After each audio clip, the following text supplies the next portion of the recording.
കാട്ടാളനായ ഏകലവ്യന്റെ ഗുരുവെന്ന സത്യം. എന്തൊക്കെ അപഹാസങ്ങൾ, പീഡനങ്ങൾ, പാണ്ഡവരിൽ നിന്നടക്കം ഏകലവ്യനെ തോൽപ്പിക്കാൻ മറ്റാർക്കുമാവില്ല. ആചാരം പ്രഖ്യാപിച്ചു. സഹിച്ചില്ല ബ്രാഹ്മണർക്ക്, പുറത്തില്ല ക്ഷത്രിയർക്ക്. അവർ കരുക്കൾ നീക്കി. ഒരു നാട്ടാളൊരിക്കലും നാട്ടിൽ പ്രവേശിച്ചുകൂടാ. പഠിപ്പിച്ചെങ്കിൽ പ്രതിഫലം വാങ്ങണം, ഗുരുവായിരുന്നെങ്കിൽ ദക്ഷിണ ചോദിക്കണം. എന്നാൽ അറിവുകൾ പകരുക എന്നതു പാരി ഗുരുവിനു അരുതതിനൊന്നും ചോദിക്കരുതതു ഗുരുവിനു പാവന കർമ്മം.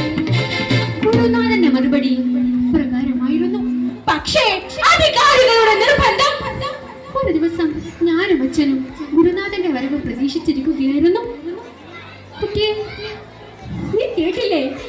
പഠിപ്പിച്ചതിന് പ്രതിഫലമാകണമെന്ന്, ഗുരുത്വം പകർന്നു തന്നതിന് ദക്ഷിണ ചോദിക്കണമെന്ന്. തോറ്റു കൊടുക്കില്ല.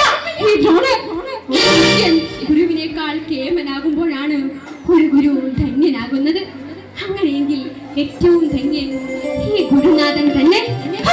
ദക്ഷിണ ചടങ്ങ് വേണമത്രേ. ഒന്ന് മാത്രം മതി. ഏകലവ്യൻ നാട്ടിലിറങ്ങി അവരോട് യുദ്ധം ചെയ്യരുത്.